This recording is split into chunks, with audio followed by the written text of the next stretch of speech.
Hey everyone. Before we dive into today's story, don't forget to hit that like button, subscribe, and drop a comment letting me know where you're watching from and what time it is there. It really helps YouTube recommend more stories like this one to you. All right, let's jump right in.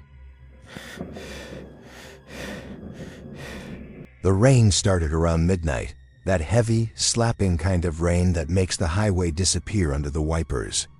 I'd been driving since morning, eyes burning from the road glare, thermos long empty. The dispatcher had screwed up my schedule. Again, just one last haul, Dale, then you're off for the weekend.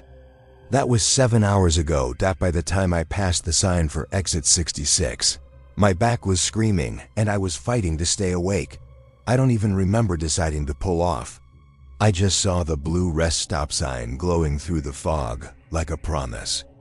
The exit ramp was longer than usual, narrow, twisting through a patch of trees that looked too dark, too close. My GPS flickered once, then froze. I thought it was just the rain.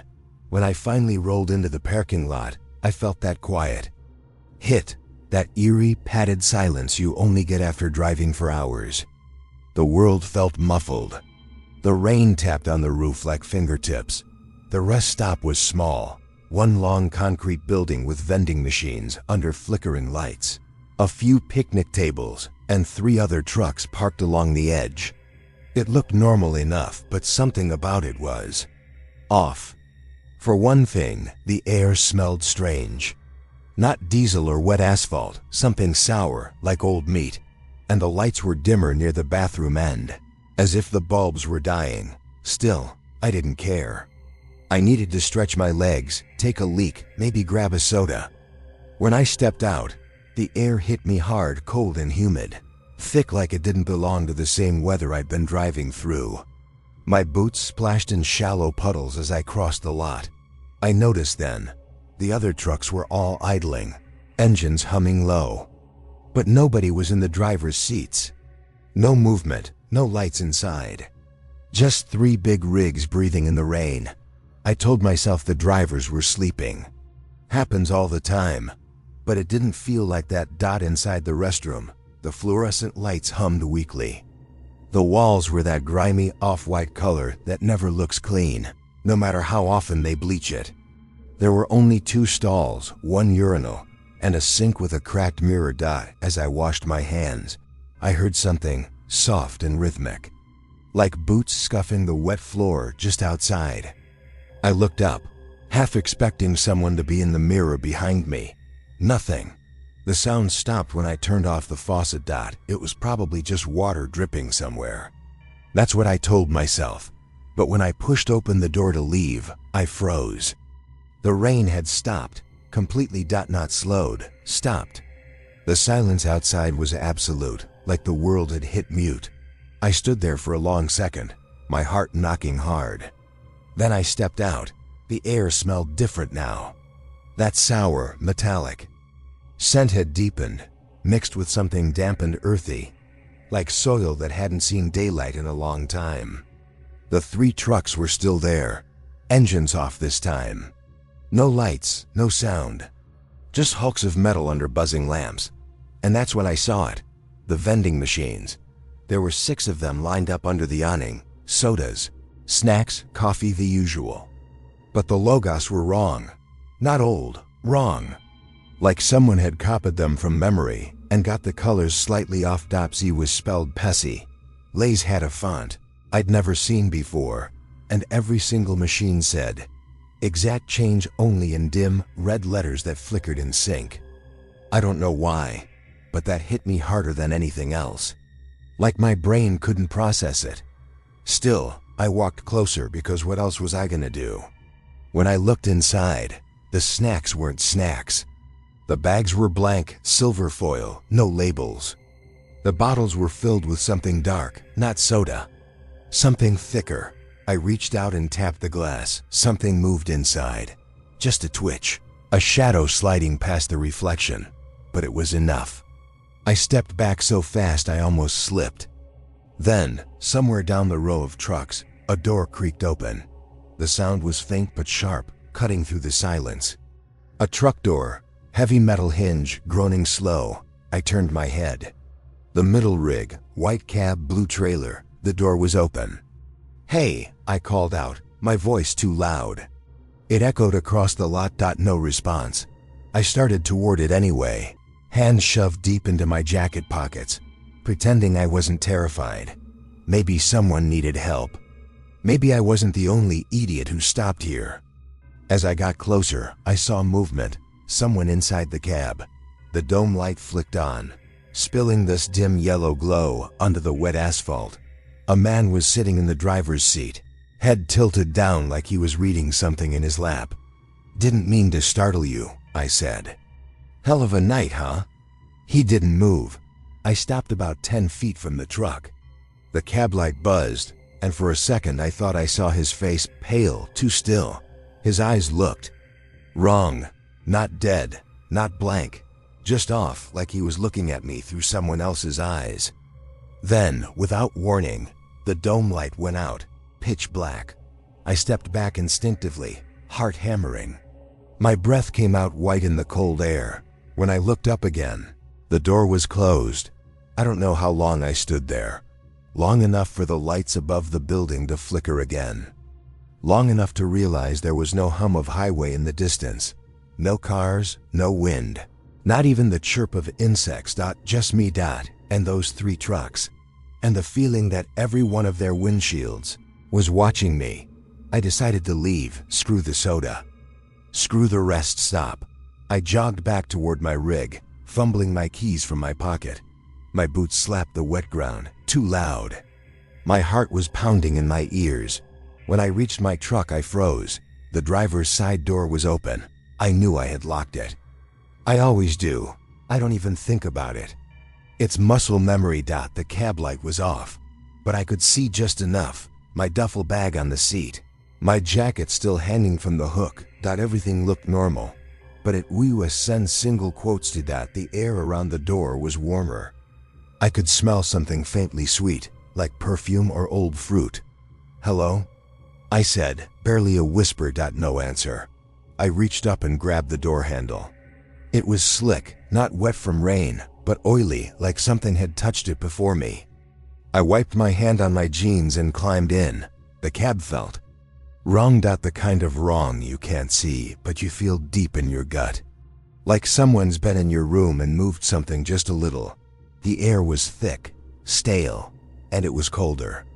Near the steering wheel, like the air conditioner was on, but the engine was dead. I turned the key. The truck roared to life, dashboard lights blinking. The sound filled the silence, and for a second I felt safe again. I checked the mirrors. Nothing. But when I looked forward, my headlights caught something. Movement near the far end of the lot. Someone walking toward the bathroom, slow, unhurried. At first, I thought it was the guy from the other truck. Then I realized this person was wearing the same jacket I was. Same color, same hood up. I blinked, and the figure turned its head toward me. Even from a distance, I could tell the face was mine. I don't remember breathing for several seconds. Just staring. Then I threw the truck into reverse so fast the gears whined. I spun the wheel, trying to get back to the exit ramp, but the ramp wasn't there. The pavement just stopped. Where the road should have been, there was only grass, high, black grass waving slightly in wind I couldn't feel. I slammed the brakes. "No," I whispered. "No, no, no." The figure was gone. I looked around the lot, empty. The rest stop building was dark now, every light out. The vending machines were just shadows. The trucks were still there, but they looked older, rusted, their paint peeled, windows cracked, like they hadn't moved in years. My radio crackled. A single sharp burst of static. Then a voice, low, slow, distorted. "Driver number 7, it said. You're late." My mouth went dry. "Who is this?" Silence. Then again, closer this time. "You're late." The sound wasn't coming from the CB. It was coming from the passenger seat. I turned my head slowly. The CB mic was hanging loose, but something was sitting in the seat beside it. A small plastic bag, the kind they hang in vending machines. Inside was a folded slip of paper, and something dark smeared across it. I reached for it, hand shaking. The note said, in blocky, uneven letters, "Next stop, last load." That's when the headlights of one of the other trucks flicked on. High beams, blinding white light flooded the cab. I shielded my eyes, slamming the truck into drive. But my tires spun uselessly. The pavement felt soft, like mud. The light grew brighter until it was all I could see. My ears rang then. As suddenly as it started, everything went black. When I woke up, it was morning. The rain was gone. Birds were chirping somewhere distant. My truck was parked on the shoulder of I-40, engine off, door closed. My watch said 8:12 a.m. For a long time I just sat there. Everything looked normal. Traffic moving, sunlight streaming through the windshield. But when I looked in the side mirror, my heart stopped. The reflection of my cab showed the same rest stop behind me. Same building. Same trucks. But when I turned around to look, there was nothing there. Just trees and open highway. When I finally got myself to start the engine, it hesitated. Just a slow cough before catching. Everything looked fine. My dash lit up, the GPS blinked back to life, and the radio was playing some morning talk show. Except the GPS still showed the little blue arrow inside that rest stop loop. Even though the windows showed open highway, it wouldn't move. Just pulsed there like a heartbeat. I tried zooming out. The map glitched, jittered, then froze completely. The rest stop icon disappeared. Only a gray void where the map should be. I told myself I was overtired. Maybe I dozed off somewhere down the road and dreamed half of it. But when I looked at my hands on the wheel, they were streaked with something dark under the nails, smelled like rust and diesel mixed together. Not grease. Not blood either. Something in between. I wiped it on a napkin and pulled back onto the interstate. For the first 20 miles, nothing happened. Cars passed, sun came up, and I almost started laughing. But the laughter died quick. The first sign I saw was a mile marker 66. Again, then another. Rest stop to 1 mile. My stomach dropped. I passed the exit without looking, hands locked on the wheel. But the moment I glanced in the mirror, I saw the ramp behind me. Same blue sign, same trees. And my headlights still on, glowing faint in the fog that shouldn't have been there in daylight. I drove until the fuel gauge hit near empty. The sky stayed this weird pale gray, like the sun was trying to break through but couldn't. When I finally pulled into a truck stop, a real one, full of rigs and people, I was shaking. The name on the sign was Henderson Gas and Go, a place I'd stopped at before outside Little Rock. Normal, loud, greasy smell of fried food, people laughing. It felt so good to hear voices that I almost forgot how to talk. Inside, the cashier was a big guy with a beard, chewing on a toothpick. I bought coffee, hands trembling so bad I spilled half of it. He looked at me. "You all right, Nan?" "Yeah," I said. "Long night," he nodded. "Storm will do that." "Yeah." "Hey," I hesitated. "You ever hear of a rest stop about 10, maybe 15 miles east? Off exit 66? He frowned. "Ain't one there." "There is. Small building, vending machines, couple of trucks parked." He shook his head. "Nah, bud. State closed that one down years ago. They tore it out after some trouble."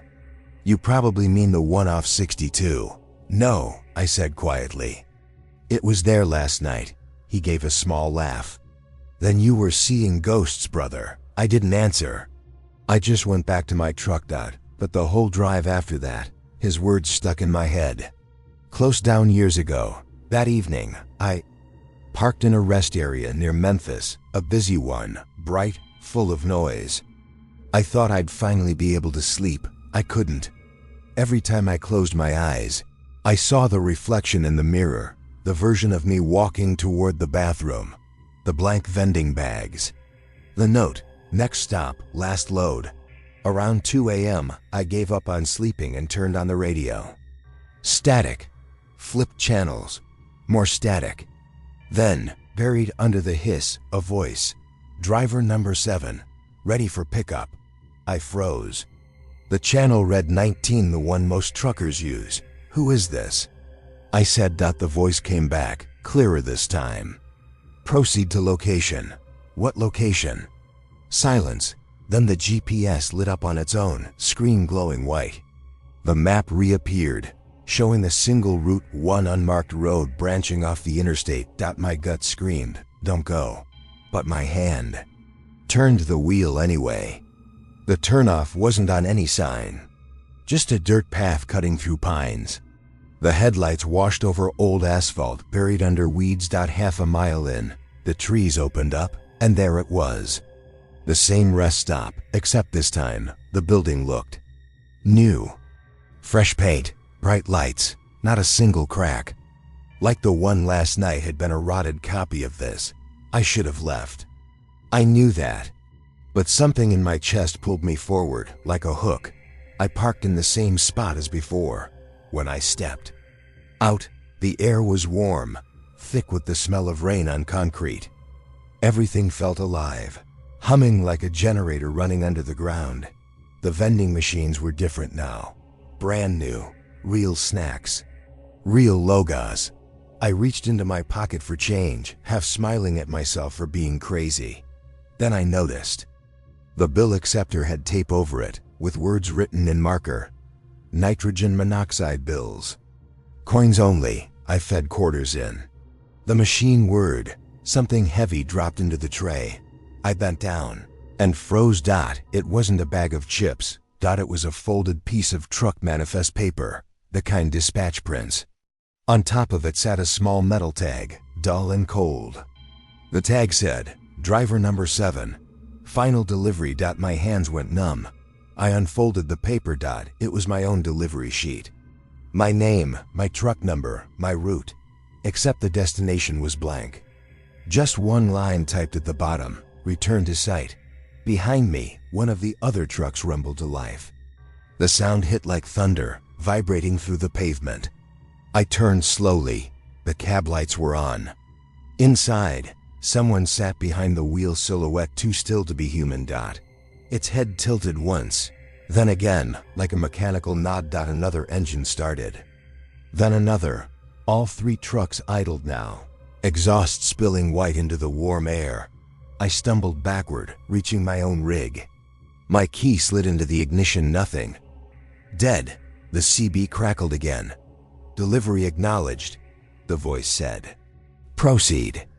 I slammed the mic down. Proceed where? What do you want? The voice didn't answer. But the other trucks began to move. Slowly, in perfect sync, they rolled out of their spaces, circling the lot.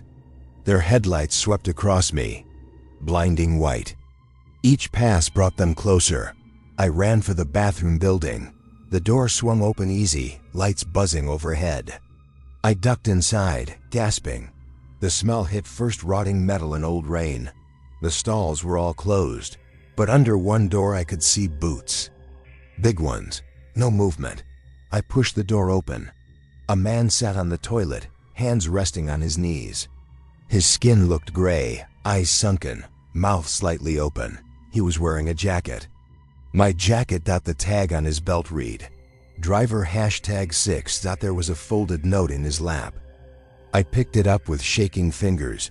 The handwriting was jagged. Don't take the last load. My stomach dropped. Outside, engines revved louder, closer. Headlights swept past the restroom windows. I backed away until my shoulder hit the wall. Then my phone buzzed. Unknown number. One new message. It was a picture of me, standing in that exact restroom, holding that exact note. But in the photo, the man on the toilet was gone. The lights flickered. Something dripped from the ceiling, warm and thick, hitting my wrist. I looked up. A dark stain spread across the tiles, pulsing faintly. Then the voice again, this time not from the CB, not from my phone right beside my ear. You're next, Driver 7. I ran. The door slammed behind me, but the lot was empty now.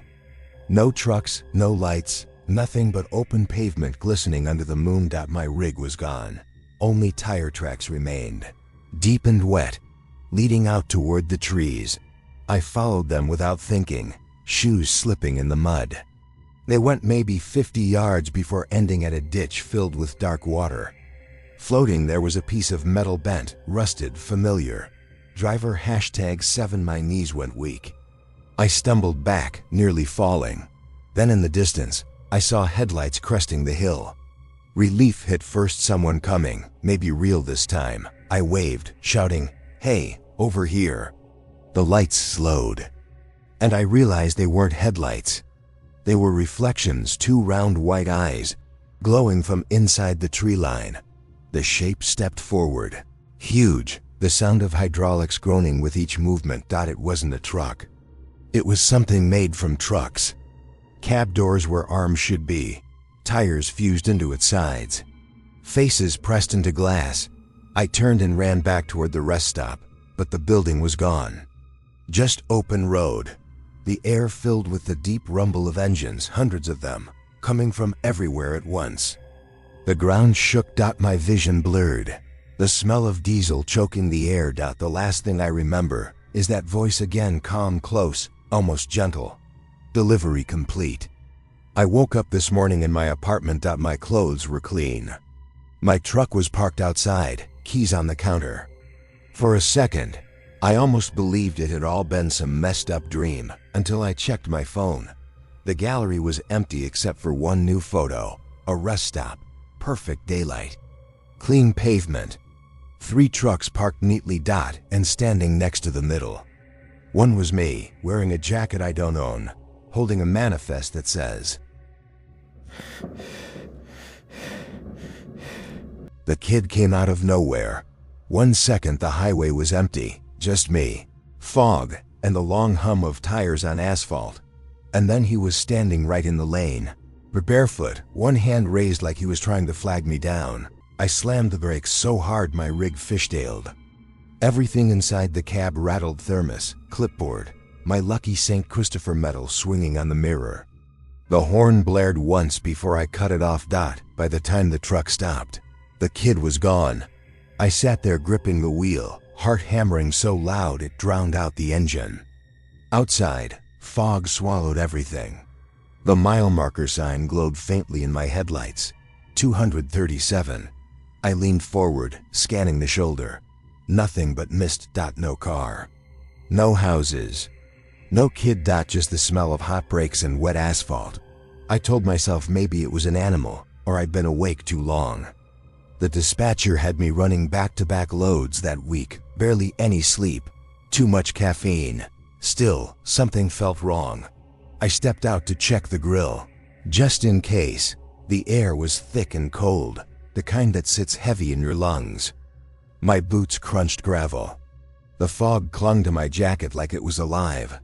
When I circled the front, my stomach flipped. There were handprints on the hood. Small ones, not smudged, dirt-clear prints, oily, like someone had pressed their palms there and held on. 5 fingers, perfectly shaped, and smaller than mine. I backed away fast, scanning the road again. "Hey," I called. "Kid? You okay?" No answer. The sound just vanished into the fog, like the air swallowed it. I got back in the truck, locked the doors out of habit, and sat there staring at the windshield. The handprints were faintly visible in the glare of the lights, glistening like something wet. I turned on the wipers. They smeared but didn't fade. Something about that, just the stubbornness of it, made my skin crawl. After a few minutes, I started rolling again. I didn't want to be anywhere near 237. The highway stretched empty, both directions. The radio crackled with faint static, then died completely. I drove for maybe 10 miles before I saw another vehicle, an old blue pickup pulled off on the shoulder. Hood up. No lights. The driver was leaning against the side, head down, cigarette ember glowing red in the dark. I slowed, rolled down the window. "You need a hand?" The man didn't look up. Then without raising his head he said, "You almost hit him too, huh?" My mouth went dry. "What?" He finally looked at me. His eyes were bloodshot, skin pale. "The boy? You saw him?" Yeah, thought I did." He nodded slowly. Happens here. 237. He flicked the cigarette into the ditch. Don't stop again. Before I could ask anything else, he climbed into his truck, slammed the door, and drove off, hood still open, engine coughing like it shouldn't have been running at all. I watched his taillights fade until they vanished completely, swallowed by the fog again. The rest of the drive that night felt wrong, like the road had stretched longer, the signs farther apart. Every shadow on the shoulder looked like someone standing there. By the time I hit the next rest area, my nerves were shot. I parked, locked up again, and tried to breathe. I checked the grill one more time. The handprints were gone, but on the side mirror, smeared across the glass, were new ones, smaller, closer together. As if someone had been clinging to the mirror while I drove. I didn't sleep much that night. Around 3 a.m., my CB crackled soft static at first, then a faint voice. "Driver, you there?" I grabbed the mic. "Yeah, who's calling?" Saw him again, mile marker 237. Then silence. "Repeat?" I said. Static. Then, faintly, "Don't stop. No matter what he looks like." The channel went dead. Next morning, I called dispatch and told them I was skipping that route for a while. They laughed, said I was superstitious. 2 days later, they reassigned me anyway. Same route, same load. When I protested, the guy on the other end said, "Don't worry about that stretch. They're repaving it next month. Mile marker 237's gone." "Gone?" I said. "Yeah, they pulled it up. Maintenance or something." I wanted to believe him, but that night, when I hit the same stretch of highway, the fog was waiting, thick as ever, and the first sign I saw after passing 236 was 237, fresh paint. Perfect condition. And at the base of it, a pair of shoes. Small, mud cake. Like someone had been standing there for a long time. My headlights flickered once, then steadied. I tried to stay focused on the center line, heart hammering. The radio hissed again, white noise rolling under some faint whisper. Then my CB lit up without me touching it. Same frequency as before. Static. Then, "He's waiting." I turned the volume down, told myself it was interference. That's when I saw him again, standing just past the shoulder, back to the road this time. Barefoot, same size, same shape. I honked, more out of fear than warning. He didn't move. As I passed, he turned his head slowly, just enough for the headlights to catch his face. It wasn't a kid. Not exactly. His eyes were black, skin pale, gray like old wax, and there was a deep crease around his neck, as if something had once been wrapped tight around it. I stared too long. The truck drifted onto the shoulder, tires screaming. I yanked the wheel back, adrenaline surging. When I looked again, he was gone. I drove until sunrise. When I finally parked at a diner outside Little Rock, I was shaking so bad the waitress asked if I needed an ambulance. I didn't tell her what happened. I just said I almost hit a deer.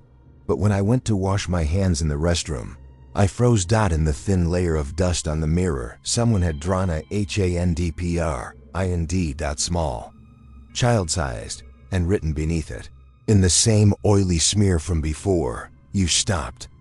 That night, I couldn't stop thinking about the man in the blue pickup, the one who'd said "Happens here."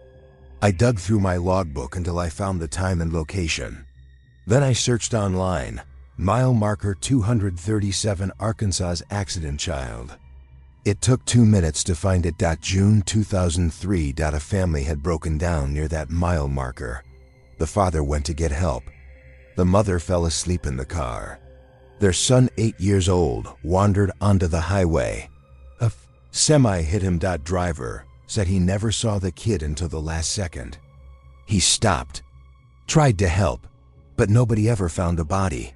They said the fog that night was so thick, even the searchlights couldn't cut through it. The driver, his name was George Harlan, quit trucking that same year. He was found dead in his cab 2 weeks later. Exhausted heart failure, they said.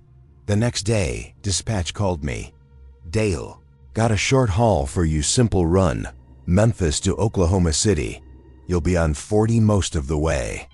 Just fuel up near a -2-30-7. I almost dropped the phone. You're kidding, I said. He laughed. What, that number again? Relax, it's just a highway marker. But I could hear the unease in his voice. And before hanging up, he muttered something barely audible, like he was talking to himself. Guess he's still out there. That night, I made one final promise to myself. If I saw anything at all between 236 and 238, I wouldn't stop. No matter what. The fog was waiting for me. It always was. Halfway between the markers, my headlights caught movement. A figure standing in the middle of the road again. Not a kid this time. A man. Older. Wearing a blue flannel shirt. Head lowered, one arm raised like he was trying to flag me down. I recognized him instantly. The man from the pickup. Don't stop again, he'd said. But now he was the one standing there. I hit the brakes before I even thought about it. The truck screeched to a halt, tires smoking. The man didn't move. I leaned on the horn. Get out of the road. He didn't even flinch. When I stepped out, the fog swallowed me instantly. The world went silent again. No crickets, no wind, nothing. I shouted, "Hey, you okay?" Nothing. Then I heard soft footsteps behind me. I spun around. The man was gone, but the fog was moving, curling slow across the road like it was breathing. And through it, faintly, I saw something else, small, hunched, crawling on all fours, coming toward me. Fast. It was small at first, a shape moving low to the ground, hands and knees slapping wet asphalt. I backed toward the truck, every muscle locked. The fog swallowed the road behind me. I could only hear the scrape of skin against pavement. Then I saw him or it crawl into the beam of my headlights. A boy. Same one. Pale face, dark eyes that didn't blink. Mud streaked his legs, clothes torn. He stopped right at the front tire and lifted his head. His mouth opened like he was trying to say something, but what came out wasn't a voice. It was a long exhale, dry and hollow, like wind through a pipe. I whispered, "You need help?" He shook his head slow, side to side. Then he pointed past me. I turned. The man in the flannel was standing behind me now, 10 feet away, hands hanging loose at his sides. His face was gray, eyes sunk deep like bruises. "You stopped," he said. His voice sounded wet, bubbling like air through water. "You shouldn't have stopped." "I didn't hit him," I said. "I swear I didn't hit anyone." He stepped closer. The air around him shimmered, the smell of burnt rubber filling my nose. "You took his place." "What?" The boy was gone. Just gone, no sound, no footsteps. The fog thickened, swirling like smoke around my legs. The man reached out, his fingers black at the tips. Nails cracked and greasy. "Every driver who stops," he said, "becomes the next one waiting." I stumbled back toward the cab, heart pounding so hard it hurt. The truck loomed out of the fog like salvation. I threw the door open, jumped in, slammed it shut that my hands shook so bad I almost dropped the keys. Engine turned once, twice, then roared alive. When the headlights cut through the mist, both of them were standing there now.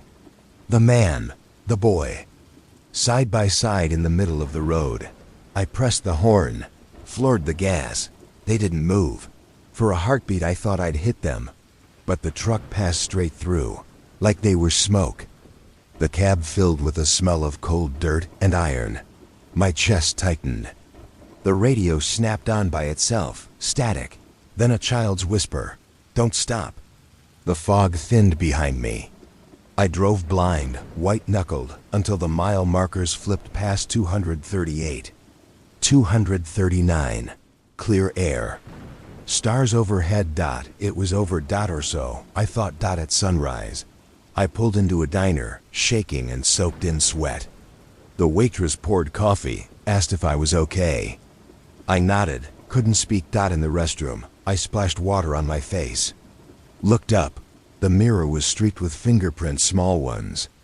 My headlights had left 2 faint circles of grime on my jacket, right where that kid's hands had been. I wiped them off and told myself I was done with night runs. 3 days later, I got a call from dispatch. "Dale, got bad news. That new driver we sent on your route, Coleman, he didn't check in last night." My stomach dropped.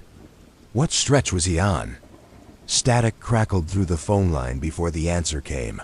Somewhere around 237. I hung up. Didn't say a word. That night I couldn't sleep. Every sound outside my apartment, cars, wind, even the hum of the fridge, sounded like an engine idling in fog. Around 3 a.m., I gave in and looked out the window down on the street. Through the thin drizzle, a semi was parked under the lamplight. My truck, except it wasn't. The cab door was open, engine off, lights on, and standing beside, it was the kid, barefoot, soaking wet. He lifted his hand, palm out, the same motion as before. A dark ring marked his neck like a bruise. Then he smiled, a soft, wrong smile that didn't reach his eyes. The truck headlights flicked on by themselves, flooding my apartment with white. I stumbled back, shielding my face. When the light dimmed again, the street was empty, only puddles where the footprints had been. I quit the next morning. Told dispatch I was done, no explanation. Sold the rig a week later, but sometimes, late at night, when the fog rolls in thick, I hear it again, the low hum of tires on wet asphalt. The CB crackling with static, and a child's voice whispering through it, soft as breath. "Driver number 9. You're next." I started hearing it 3 nights into the haul. At first, I thought it was just chatter truckers shooting the breeze on Channel 19. You get used to the static, the background hum, the way voices bleed together, over miles of road. But this wasn't that. This voice knew things. It started as a whisper, between bursts of white noise. "You're wearing the gray jacket tonight." I actually laughed, reached for the mic and said, "Who's this, a comedian?" Static hissed. "Then, you should slow down.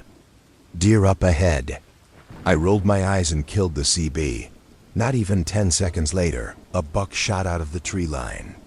Missed my grill by inches. I pulled over, heart hammering, headlights cutting through the fog that hung over I-70 like smoke. The silence after the engine stopped felt thick, almost electric. I turned the CB back on. "All right," I said, trying to sound calm. "How the hell did you know that?" No response, just a faint breathing sound. Then, "I see you." I told myself it was a prank.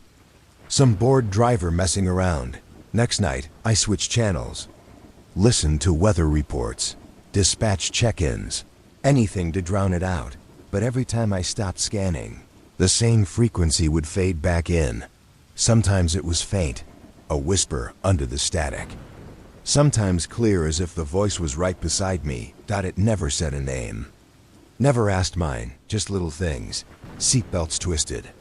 "Your taillight's out. You missed the turn." Every time it was right. I didn't tell anyone.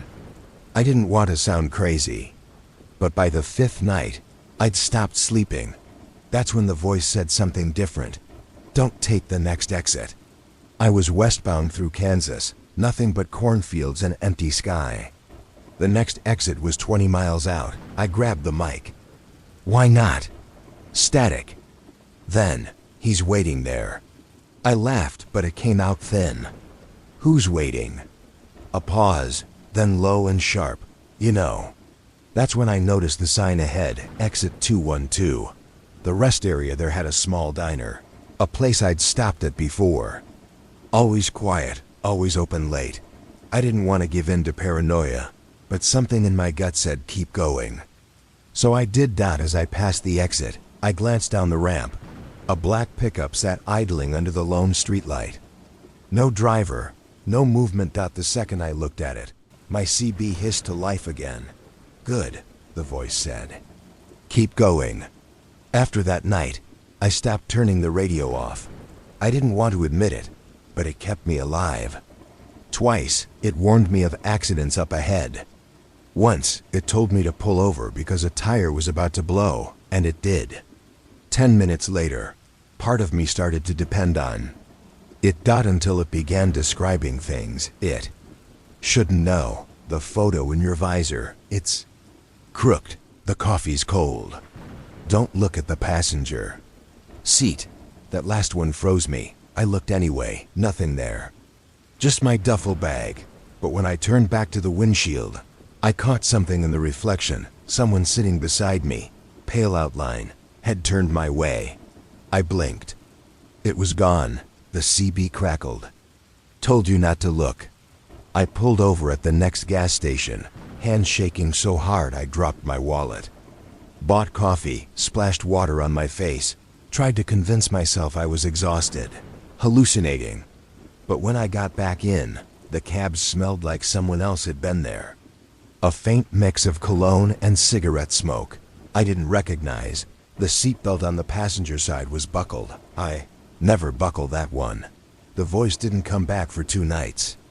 Those were the longest, quietest hauls I'd ever driven. By the 3rd night, I almost missed it. It returned around 2 a.m., soft and almost friendly. You still there, driver? My throat was dry. Who are you? You know me. No, I don't. Yes, you do. You passed me once. What's that supposed to mean? Static. Then, faintly, at mile marker 237. My skin crawled. That's not funny, I said, but the voice only chuckled a dry, hollow sound that scraped through the speakers. Then the CB went dead again. I kept driving. Through the static. Through the fog. At some point, I realized my GPS had stopped updating. No signal, no map. Just a blinking arrow on a black screen. The world outside the windshield was empty. No other headlights. No taillights, no towns. When the voice came back, it was clearer than ever. You missed your turn again. Where am I? I whispered. You know, it said softly. You always know. The fog thickened, swallowing the highway. The dashboard lights flickered, and for a moment, the radio picked up faint music, a song I hadn't heard since I was a kid. One my dad used to hum on long drives. Then the music stopped, and the voice said, "He's in the back." I froze. What? The sleeper, it whispered. Don't turn around. I didn't move. Couldn't. Every nerve in my body screamed. I could hear it then slow. Steady breathing coming from behind the curtain. Not mine. Not human. I reached for the door handle. The CB hissed one last time. Calm and quiet. Too late. I didn't move. Couldn't breathe. The sound from the sleeper wasn't steady anymore. It came in short, sharp bursts, like someone trying not to be heard. I told myself it was just the truck settling, maybe wind through a vent. But the more I listened, the clearer it got.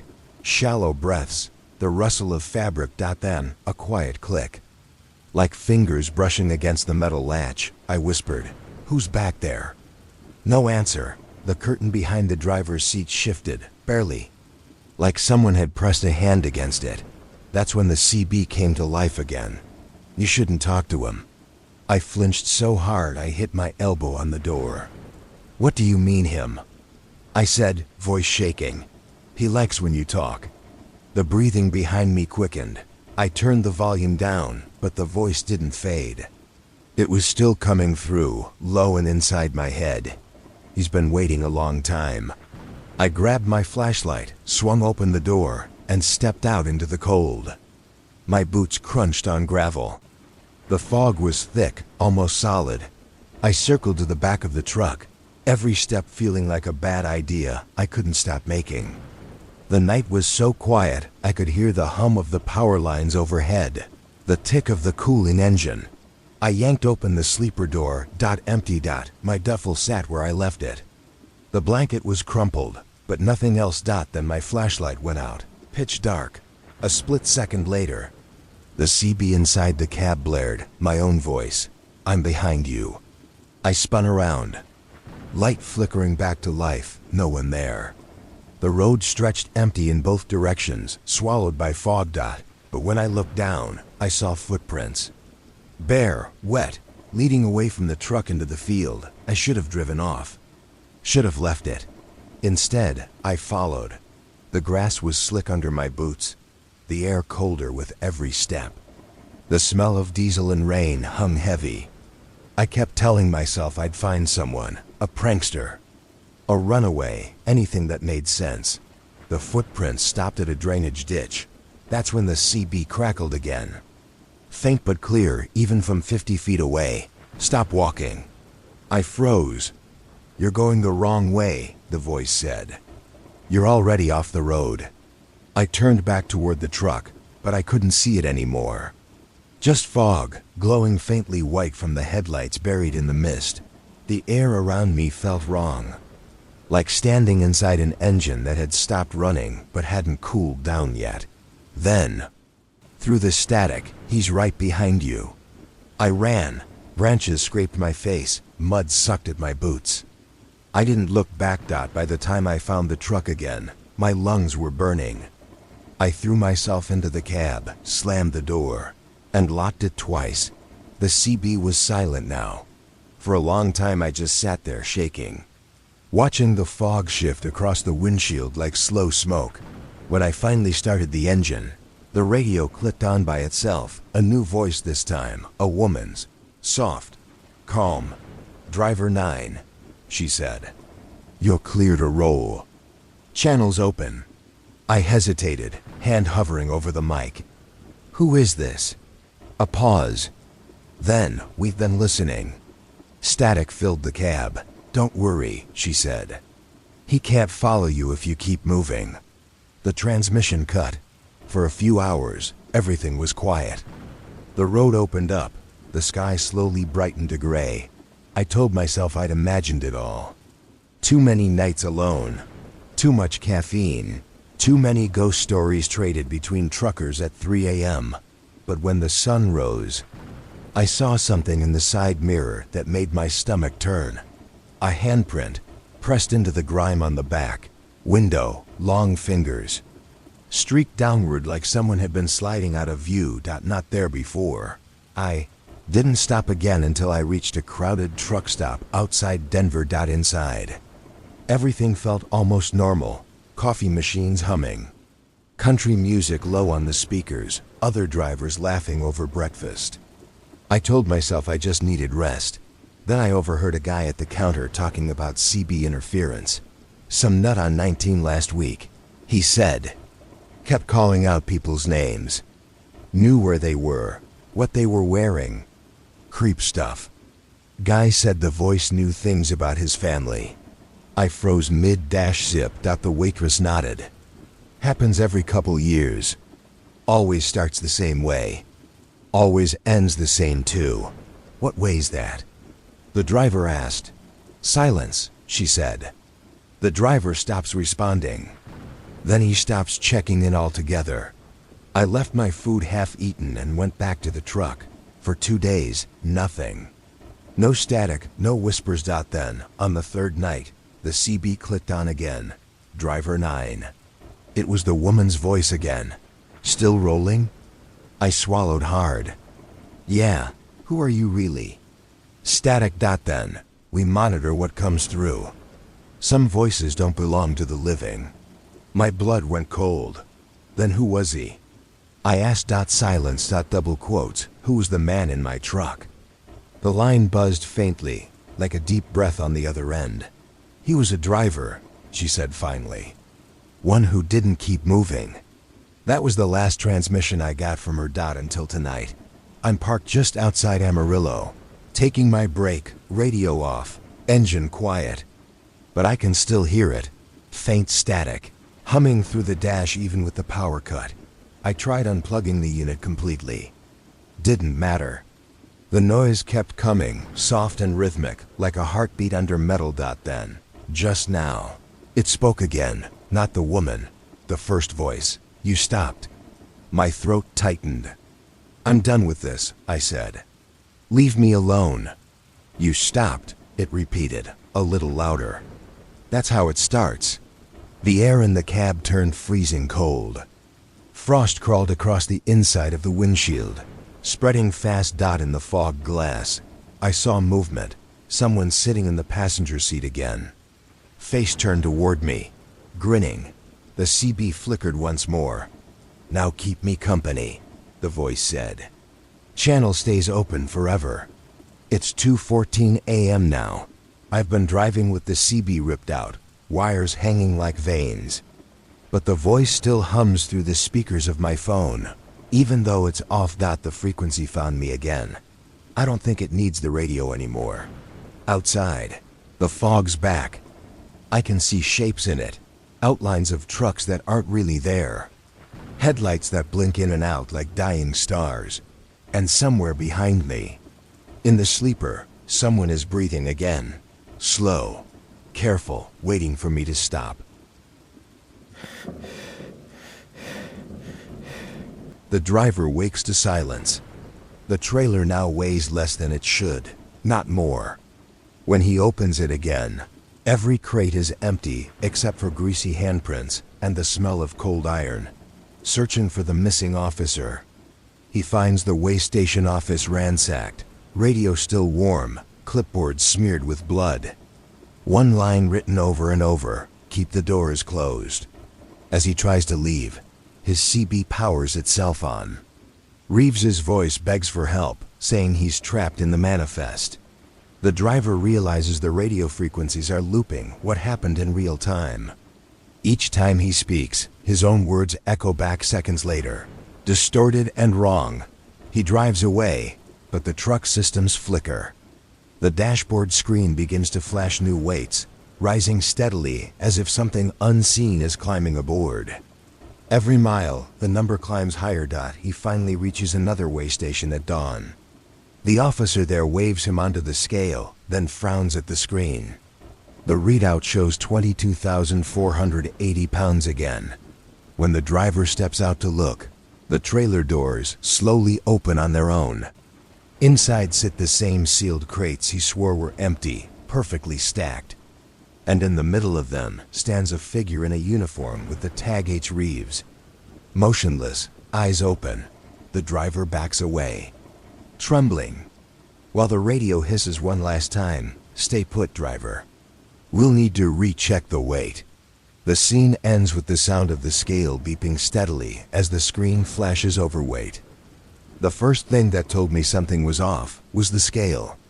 It read 22,480 pounds, too heavy. I knew my trailer like the back of my hand. It was supposed to be just under 20 tons, give or take a few hundred for fuel. But the digital screen glowed a solid red, overweight, and the officer in the booth tilted his head at me like I'd done it on purpose. "Need you to pull around back, driver." His tone was flat, tired. But something about the way his eyes lingered made my stomach turn. "Yeah," I muttered, trying to sound calm. "No problem."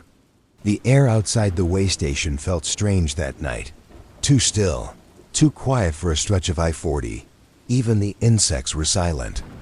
I pulled into the inspection lane, headlights cutting through the dark, illuminating the dull metal siding of the building.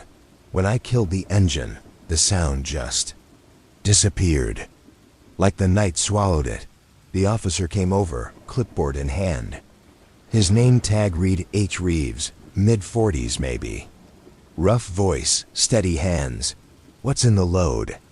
he asked. "Machinery," I said. "Industrial parts. Picked up in Tulsa." He flipped through his papers, humming. "Manifest says 19.8. Scale says 22.4. Could be a calibration issue," I offered. "Or maybe the yard packed heavy." "Maybe," he said, but he didn't sound convinced. He circled the back of the trailer, flashlight beam flickering over the latches. "Open it up." I hesitated. Not sure why. Maybe it was the way the air smelled, sharp metallic, like wet iron, he noticed. "Something wrong?" "No," I said quickly, climbing down. "Just tired." The latch was stiff, colder than it should have been. I pulled it open. Reeves flicked his flashlight inside. Darkness. Just stacks of steel crates, strapped tight and wrapped in gray tarp. Everything looked normal. But the smell, that same iron stink, hit both of us at once. He lowered the light. You hauling scrap metal or machinery? Machinery, I repeated. That's what the paperwork says. He frowned, stepped up on the bumper, and tugged one of the tarps. Something shifted underneath, slow. Like whatever was beneath the tarp had weight of its own. We both froze. Wind. I muttered. There's no wind, he said. He jumped down, scribbled something on his clipboard. Stay put, driver. I'm calling this in. He walked back toward the station. His flashlight beam jittered across the ground until he disappeared inside. I stood there in the dark, hands gripping the trailer door, heartbeat in my throat. I could feel it, that something in the trailer wasn't still anymore. A faint thunk echoed from inside. Then another. I stepped back. The sound stopped. Waited a full minute before closing the latch and backing away from the trailer. Every instinct told me to get back in the cab, lock the doors, and leave. But I knew if I did, I'd lose my job. So I waited. 10 minutes passed. No Reeves. The fluorescent lights in the way station office flickered once, twice, then went dark completely. The whole station sank into silence. I walked toward the building, trying to keep my steps quiet on the cracked asphalt. The glass door hung half open, squeaking slightly in the wind that had finally started to blow. Inside, the air smelled like old coffee and burnt wiring. Officer Reeves? I called. Nothing. The radio behind the counter hissed with static. I stepped closer. Dispatch. This is Reeves at... The transmission cut off mid-sentence. I turned the dial, trying to find another channel. Nothing but white noise. When I looked down at the clipboard he'd left, I saw the note he'd been writing before he disappeared. Check interior. Movement heard. Possible concealed. The rest of the sentence trailed off in a jagged line. I went back outside, flashlight in hand. My truck sat under the yellow glow of the station lights. For a second, it looked like it was breathing. The trailer sides flexed slightly, bulging outward, then settling again. I froze. Hello? I called out. Anyone back there? No answer.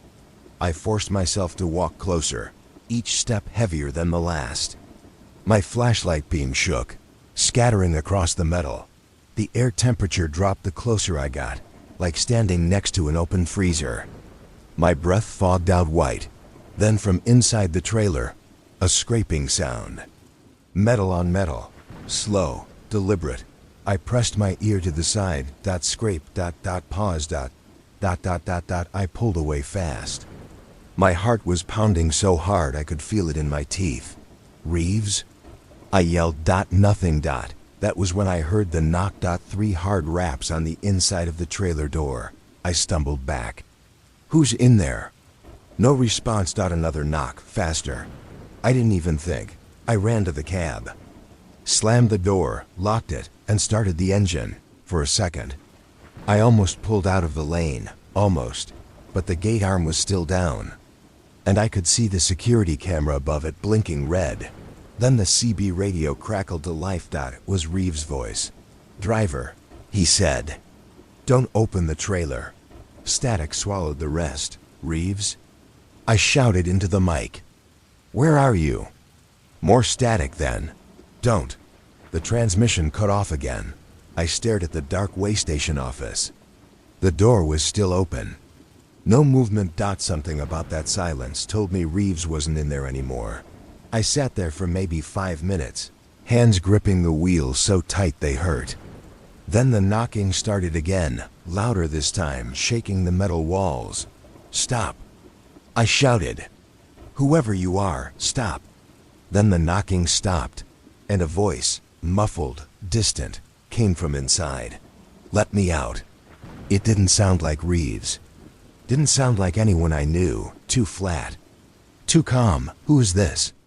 I asked. No answer. The trailer groaned, like something heavy had shifted toward the doors. Please, the voice said again. It's cold. My throat tightened. Every part of me screamed to drive away, but I couldn't. It felt like I'd be leaving something alive in there. I climbed down, heart slamming in my chest, and walked toward the trailer again. Reeves? I said. Please, the voice said again, clearer now. I'm freezing. It was coming from the far end of the trailer. I swallowed hard, grabbed the latch, and lifted it. The door creaked open. Inside, just the same gray tarps. Everything still. No movement. I climbed halfway in. Flashlight beams slicing through the dark. Nothing. Then, just as I turned to climb back out, something brushed my ankle. I whipped around, but there was no one there. The flashlight flickered once, then died completely. Pitch black. From somewhere deep in the trailer came a whisper. Thank you. Then something slammed into me from the dark. I woke up on the pavement outside the truck. My flashlight was lying a few feet away, still on. The trailer doors were closed again. I had no memory of how I'd gotten there. My arm throbbed, shoulder bruised, head pounding. The scale display flickered to life again. Weight, 19,800 pounds. Back to normal. I climbed to my feet, trembling, and looked around. The station was completely dark. The air smelled of burned rubber. No Reeves. No sound. I got back in the cab, slammed the lot down, and stared at the dashboard. The CB was quiet now, dead silent. Then from the back of the sleeper, I heard slow, steady breathing. The diner wasn't supposed to be there. I'd been running that stretch of highway for 6 years. Coast to coast, same route, same exits. There was nothing between mile marker 212 and 254, except a broken rest stop and open desert. But that night, the rain came down in sheets so thick I could barely see the hood of my rig. That's when I saw the neon. A flickering red sign cutting through the storm. Betty's Diner, open 24 hours. I almost didn't believe it. But after 10 hours straight of white lines and static, a hot cup of coffee sounded like salvation. The exit wasn't on the GPS. No highway marker. No name, just an arrow and a single streetlight. I took it anyway. The ramp curved down into a gravel lot slick with rain. The diner sat at the edge, lights humming, windows fogged from inside. My headlights caught the faded words "home cooking since 1956, for some reason. The year made me uneasy. The bell above the door chimed as I walked in. Warm air hit me first, thick with the smell of bacon grease and coffee. The place looked like every other roadside diner I'd ever been in. Red booths, checkered floor, the hum of an old jukebox in the corner. But something was off. No customers. No sound but the storm outside. Then a woman's voice. Take any seat, hun. I turned. The waitress stood behind the counter, gray hair in a bun, wearing one of those powder blue uniforms with a name tag that said Marge. She smiled like she'd been expecting me. Rough night, huh? She said. Yeah, I said, shaking off my jacket. Didn't think anything was open this late. Oh, we're always open. She poured me coffee before I could ask, steam curling up into the fluorescent light. I took a sip. It was good, real good. Not that burnt sludge you get at truck stops. Where you headed? She asked. West, Flagstaff. Her smile faded a little. You don't want to go that way tonight. Storm's bad, I said. But I've seen worse. She didn't answer. Just kept wiping the counter, eyes unfocused. Like she was thinking about something she didn't want to say. A song started playing from the jukebox. Blue Moon. Soft and distant. Like it was coming from the end of a long tunnel. That's when I noticed something strange. The clock above the counter wasn't moving. The second hand ticked once every few seconds, then jumped back. I checked my watch. 2:14 a.m., same as the clock. I frowned. You got the time right? Marge looked up, startled. Huh? Your clock. It stopped. Oh. She glanced at it, then back at me. Don't worry about that. Power goes in and out sometimes. But the lights weren't flickering. Everything else looked fine. Still, I told myself to just drink the coffee and go. Halfway through my cup, the doorbell jingled. I turned. A man walked in, dripping wet from the storm. He wore a dark jacket and trucker cap pulled low over his face. He didn't look at me, just sat at the counter 2 stools down. "Coffee," he said quietly. Marge poured him a cup. I tried to make small talk. Truckers always do when we're stranded in bad weather. "Hell of a storm, huh?" He didn't respond. He just sat there, staring into his cup like there was something floating in it. After a while, he said, without looking up, "You shouldn't have stopped here." I laughed nervously. Yeah, I was starting to think that. He turned his head slowly toward me, eyes pale and unfocused. "No, I mean you shouldn't be here." The room went quiet. Even the jukebox stopped mid-note. When I looked back at Marge, she was gone. Just gone. I stood up so fast my stool toppled. "What the hell is this?" The man didn't move. Didn't even blink. The rain outside had stopped completely. The windows were dry now, but I could still hear the sound of rain somewhere. Far away, I backed toward the door. The man finally looked up. His face was wrong, skin pale and waxy, like he'd been out in the cold too long. "You missed your exit," he said softly. "You weren't supposed to see this place." I grabbed the handle and yanked. The door didn't budge. Then the lights flickered once, twice, and every booth in the diner was full. People sitting silently, motionless, their faces gray and empty. Some of them were old trucker caps. One had a waitress uniform identical to Marge's, all of them staring straight ahead. The air turned freezing cold. I slammed my shoulder into the door until it finally gave. The gravel lot was empty. My truck was still there, engine idling. I ran for it, heart hammering. When I looked back, the diner lights were still glowing warm and steady, like nothing had happened.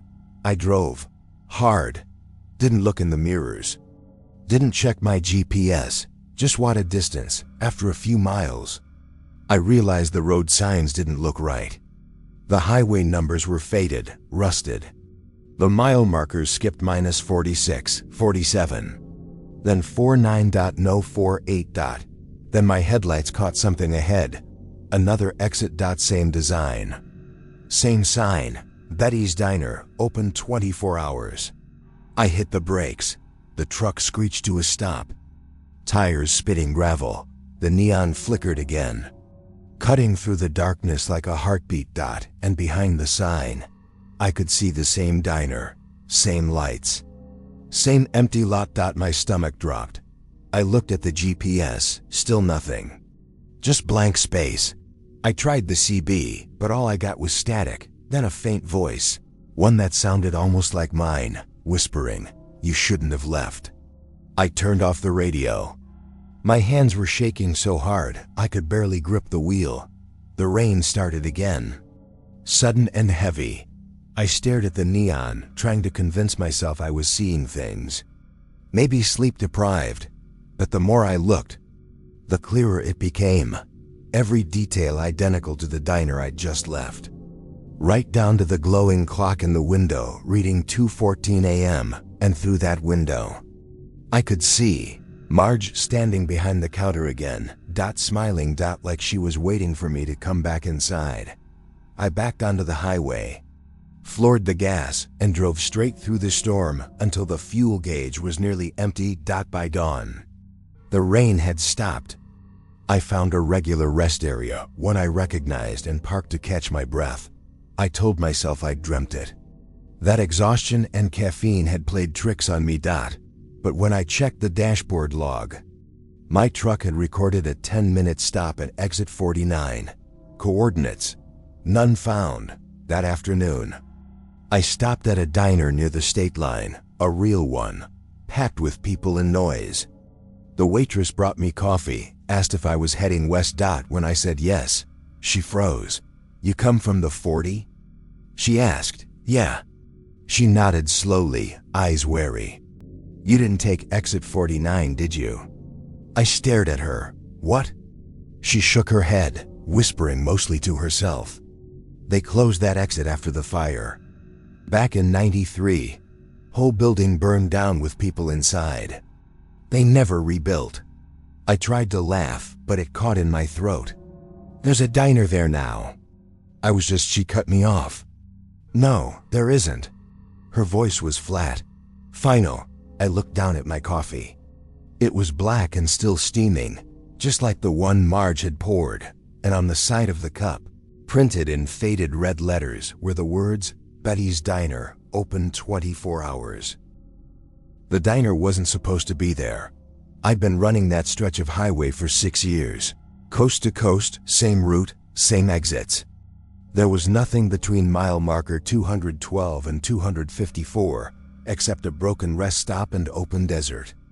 But that night, the rain came down in sheets so thick I could barely see the hood of my rig. That's when I saw the neon. A flickering red sign cutting through the storm. Betty's Diner, open 24 hours. I almost didn't believe it. But after 10 hours straight of white lines and static, a hot cup of coffee sounded like salvation. The exit wasn't on the GPS. No highway marker. No name, just an arrow and a single streetlight. I took it anyway. The ramp curved down into a gravel lot slick with rain. The diner sat at the edge, lights humming, windows fogged from inside. My headlights caught the faded words home cooking since 1956, for some reason. The year made me uneasy. The bell above the door chimed as I walked in. Warm air hit me first, thick with the smell of bacon grease and coffee. The place looked like every other roadside diner I'd ever been in. Red booths, checkered floor, the hum of an old jukebox in the corner. But something was off. No customers. No sound but the storm outside. Then a woman's voice. Take any seat, hun. I turned. The waitress stood behind the counter, gray hair in a bun, wearing one of those powder blue uniforms with a name tag that said Marge. She smiled like she'd been expecting me. Rough night, huh? She said. Yeah, I said, shaking off my jacket. Didn't think anything was open this late. Oh, we're always open. She poured me coffee before I could ask, steam curling up into the fluorescent light. I took a sip. It was good, real good. Not that burnt sludge you get at truck stops. Where you headed? She asked. West, Flagstaff. Her smile faded a little. You don't want to go that way tonight. Storm's bad, I said. But I've seen worse. She didn't answer. Just kept wiping the counter, eyes unfocused. Like she was thinking about something she didn't want to say. A song started playing from the jukebox. Blue Moon. Soft and distant. Like it was coming from the end of a long tunnel. That's when I noticed something strange. The clock above the counter wasn't moving. The second hand ticked once every few seconds, then jumped back. I checked my watch. 2:14 a.m., same as the clock. I frowned. You got the time right? Marge looked up, startled. Huh? Your clock. It stopped. Oh. She glanced at it, then back at me. Don't worry about that. Power goes in and out sometimes. But the lights weren't flickering. Everything else looked fine. Still, I told myself to just drink the coffee and go.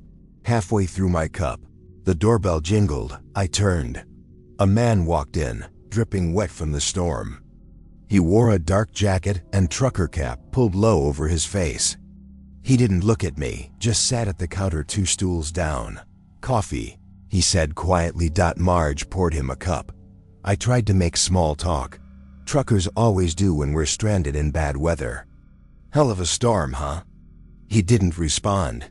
He just sat there, staring into his cup like there was something floating in it. After a while, he said, without looking up, you shouldn't have stopped here. I laughed nervously. Yeah, I was starting to think that. He turned his head slowly toward me, eyes pale and unfocused. No, I mean you shouldn't be here. The room went quiet. Even the jukebox stopped mid-note. When I looked back at Marge, she was gone, just gone. I stood up so fast my stool toppled. What the hell is this? The man didn't move. Didn't even blink. The rain outside had stopped completely. The windows were dry now, but I could still hear the sound of rain somewhere. Far away, I backed toward the door. The man finally looked up. His face was wrong, skin pale and waxy, like he'd been out in the cold too long. "You missed your exit," he said softly. "You weren't supposed to see this place." I grabbed the handle and yanked. The door didn't budge. Then the lights flickered once, twice, and every booth in the diner was full. People sitting silently, motionless, their faces gray and empty. Some of them wore old trucker caps. One had a waitress uniform identical to Marge's, all of them staring straight ahead. The air turned freezing cold. I slammed my shoulder into the door until it finally gave. The gravel lot was empty. My truck was still there, engine idling. I ran for it, heart hammering. When I looked back, the diner lights were still glowing warm and steady, like nothing had happened. I drove hard, didn't look in the mirrors, didn't check my GPS, just watted distance. After a few miles, I realized the road signs didn't look right. The highway numbers were faded, rusted. The mile markers skipped -46, 47, then 49.048. Then my headlights caught something ahead. Another exit. Same design. Same sign. Betty's Diner, open 24 hours. I hit the brakes. The truck screeched to a stop. Tires spitting gravel. The neon flickered again, cutting through the darkness like a heartbeat. And behind the sign, I could see the same diner, same lights, same empty lot. My stomach dropped. I looked at the GPS, still nothing. Just blank space. I tried the CB, but all I got was static, then a faint voice, one that sounded almost like mine, whispering, "You shouldn't have left." I turned off the radio. My hands were shaking so hard, I could barely grip the wheel. The rain started again, sudden and heavy. I stared at the neon, trying to convince myself I was seeing things. Maybe sleep deprived, but the more I looked, the clearer it became. Every detail identical to the diner I'd just left. Right down to the glowing clock in the window, reading 2:14 a.m., and through that window, I could see Marge standing behind the counter again, smiling, like she was waiting for me to come back inside. I backed onto the highway, floored the gas, and drove straight through the storm until the fuel gauge was nearly empty. By dawn, the rain had stopped. I found a regular rest area, one I recognized, and parked to catch my breath. I told myself I'd dreamt it. That exhaustion and caffeine had played tricks on me. But when I checked the dashboard log, my truck had recorded a 10-minute stop at exit 49. Coordinates, none found. That afternoon, I stopped at a diner near the state line, a real one, packed with people and noise. The waitress brought me coffee, asked if I was heading west. When I said yes, she froze. "You come from the 40?" she asked. "Yeah." She nodded slowly, eyes wary. "You didn't take exit 49, did you?" I stared at her. "What?" She shook her head, whispering mostly to herself. "They closed that exit after the fire. Back in '93, whole building burned down with people inside. They never rebuilt." I tried to laugh, but it caught in my throat. "There's a diner there now." She cut me off. "No, there isn't." Her voice was flat, final. I looked down at my coffee. It was black and still steaming, just like the one Marge had poured, and on the side of the cup, printed in faded red letters, were the words, "Betty's Diner, open 24 hours." The dispatcher called it a simple overnight haul. Just one trailer straight through from Kansas City to Amarillo. No stops, no drop-offs. Easy money. But I knew the moment I saw the trailer that something wasn't right. It was old. Older than anything I'd ever hauled. The white paint had faded to yellow, and there was no company logo, just a number stenciled in black near the top. Hashtag 8172. When I asked what was inside, the guy at the yard just shrugged. It's sealed freight. Don't open it. Paperwork says you'll get instructions when you reach the drop. I laughed. That's vague as hell. He didn't laugh back. By the time I hit the highway, it was past midnight. The roads were empty, the kind of quiet that makes your own breathing sound too loud. The sky had that low, heavy look, no stars, just clouds pressing down like a lid. I had the CB on for company, flipping through static until I caught a familiar voice. Old-timers talking about way stations, weather fronts, the usual chatter. But around 1:30 a.m., a voice cut through the static. Low, calm. Driver pulling 8172. Do not stop. I froze. The voice wasn't one I recognized. It wasn't a warning tone either, more like an instruction. I grabbed the mic. Say again? Who is this? No answer. I flipped through the channels, but the line went dead. For a few miles, I told myself it was coincidence, maybe dispatch screwing with me. But the longer I drove, the heavier the air got inside the cab. The smell started next. Not bad, exactly, just chemical. Like cold metal and old plastic. I cracked the window, but it didn't help. Then I noticed something else. The trailer shadow in my side mirror looked wrong. It didn't sway the way it should. It looked stiff, too still, like it wasn't connected to the road. I slowed down a little, half expecting to feel a shift. Nothing. When I hit a bump, the cab jolted. But the trailer didn't move at all. I checked the gauges. Everything looked normal. So why did it feel like I was towing dead weight? Around 2:15, I passed through a small town called Ashford. One main street, a gas station, a diner, all closed. I thought about stopping anyway, grabbing a snack, maybe using the restroom. Then that voice came through the CB again. Do not stop. 8172. Keep moving. This time, there was static underneath, faint breathing. I yanked the mic. Whoever this is, you better knock it off. I don't like games. Nothing. Then, from behind me, a bang. Like someone hit the inside of the trailer wall. I nearly swerved. The hell was that? Another bang, louder this time. I slowed down to 40. Trying to look in the mirrors, but all I could see was darkness and rain starting to spit from the clouds. A third bang echoed, followed by a dragging sound, metal scraping on metal. I pulled onto the shoulder. Heart pounding. The air outside was cold and wet. The highway stretched empty in both directions. I grabbed my flashlight and walked toward the trailer. My boots crunched on gravel, the beam shaking with my hand. The number 8172 gleamed faintly in the light. I called out, "Hey, if someone's in there, you need to speak up."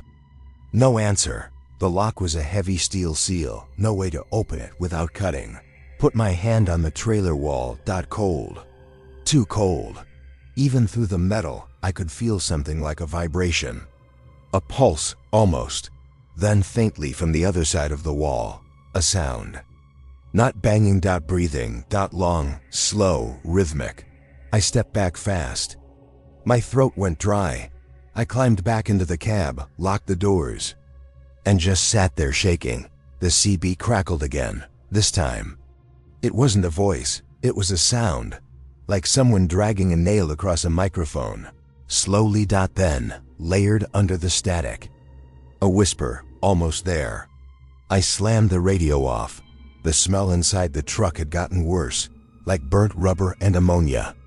I rolled the window down again, but the air outside was just as sour. I checked my route, still 200 miles to Amarillo. I told myself to keep driving, get it done, collect the paycheck, and never take another mystery load again. But as soon as I started the engine, I saw something move in the mirror. The trailer door latch twitched, just slightly. like something was testing it from the inside. I didn't stop again until the sun started to rise. By then, I was almost out of gas, nerves shot. I pulled into a small truck stop off Route 87. The place looked deserted. One pump, one flickering sign, a restroom shack. I figured I'd fill up fast and get out, but the pump screen was dead. No power. I glanced toward the building and saw a man standing in the doorway. Gray coveralls, grease-stained cap, watching me. "Y'all open?" I called. He nodded slowly, then pointed at the trailer. "That's one of the government halls, ain't it?" "What?" He walked closer. His eyes were pale, watery. Had one come through like that last month? Same number on it too. I laughed nervously. "No way. This one's sealed, just machinery." He shook his head. "That ain't machinery, son." I felt my stomach twist. "Then what is it?" He looked around, like he was afraid someone might hear. "You ever notice how it don't move right? How it feels heavier than it should?" I didn't answer. He leaned in closer. "Whatever's in there ain't supposed to be alive." Then he turned and went back inside. I didn't fill up. I just got back in the truck and kept driving. The highway stretched empty again, flat and endless. The smell was stronger now, filling the cab, like something rotting under the metal. Every time I checked the mirror, the trailer looked longer, like it had stretched somehow. And every few miles, the CB crackled. Always the same whisper, "Almost there." By the time I hit the state line, the sun was gone again, swallowed by thick clouds. That's when I noticed something strange on the dash. The digital clock wasn't moving. It had stopped at 2:17, no matter how long I drove. It never changed. Then from behind me came one last deep thud. And the whole truck shook like something had shifted its full weight inside. I gripped the wheel and whispered to myself, "Just get to Amarillo." But deep down, I already knew whatever I was hauling, wherever it came from, it wasn't meant to be delivered.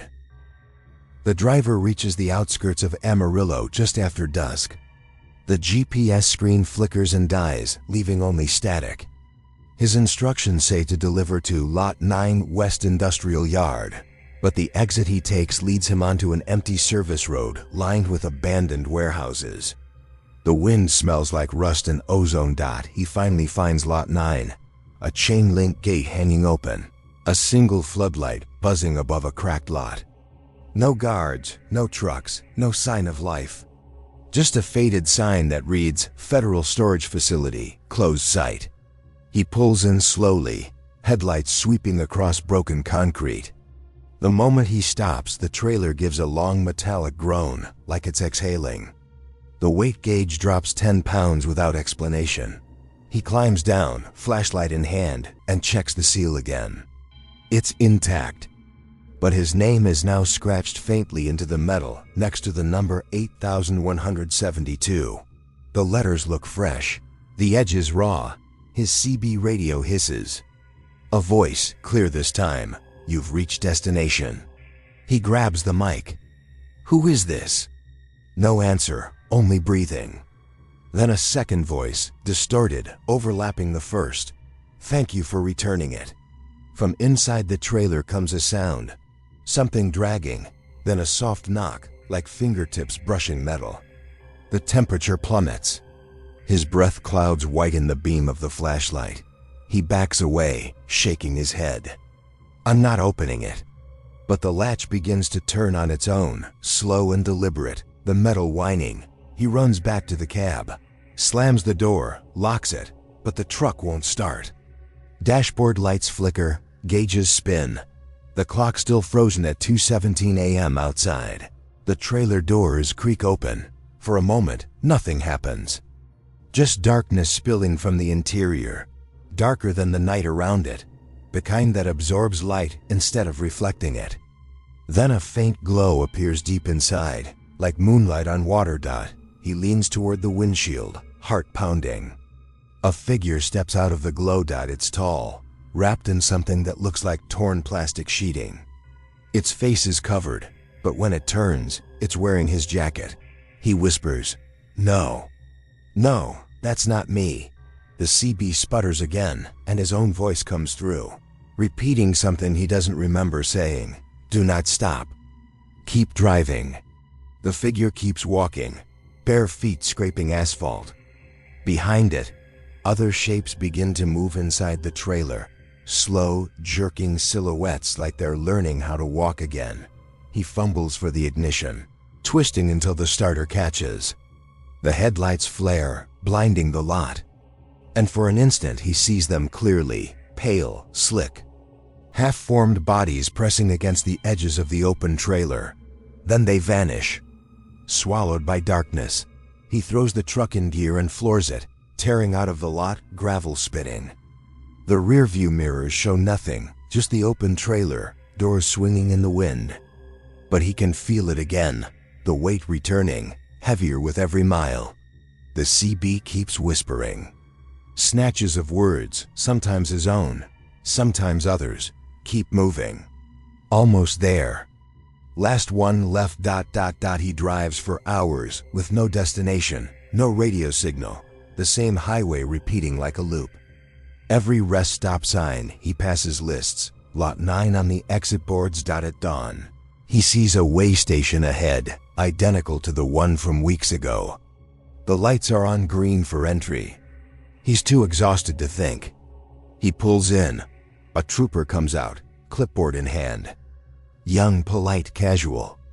"Morning, driver. You're running heavy. What's the load?" The driver just stares at him. "Machinery." The officer nods. "All right, we'll take a look." He walks to the back, tapping the trailer wall. "This one's sealed, huh?" "Yeah," the driver says weakly. "Don't open it." The officer laughs. "That's what they all say." He reaches for the latch. The driver yells, but it's too late. The doors swing open, and the officer's flashlight beam vanishes into the dark.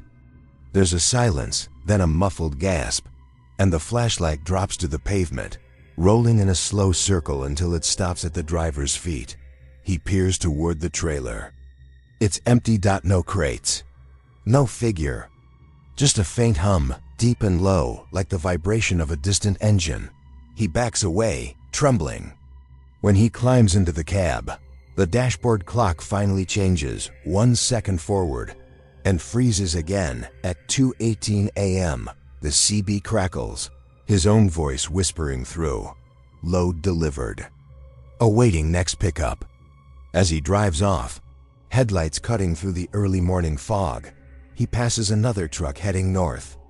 The trailer behind it glows faintly in the dark, marked with the number 8172. It started with the lights. Not headlights. Not street lamps. Just lights. Hanging there.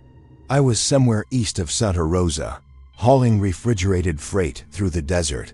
The kind of night where the sky looks too big and too empty. The highway was dead quiet. Even the CB had gone to static hours ago.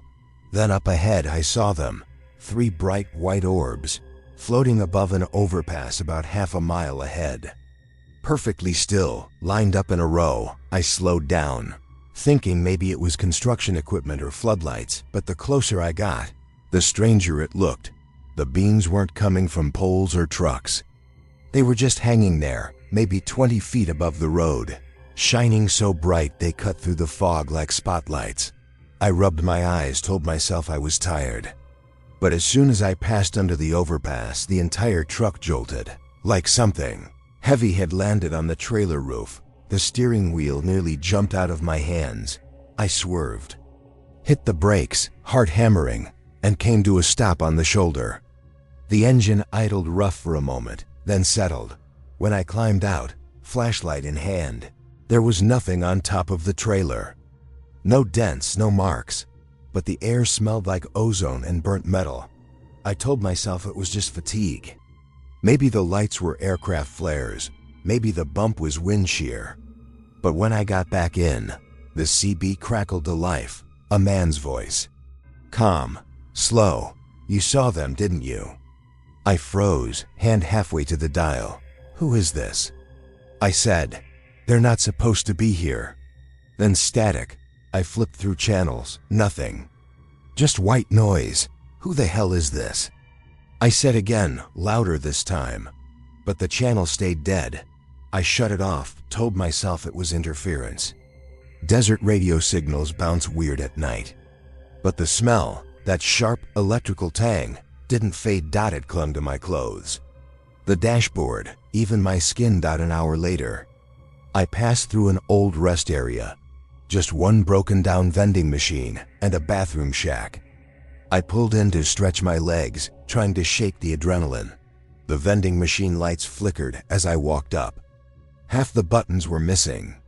I hit the Coke button, and instead of the usual clunk, the machine whined, high-pitched, metallic. Then the display flashed 2:37 a.m. I hadn't seen a working clock anywhere near that thing before.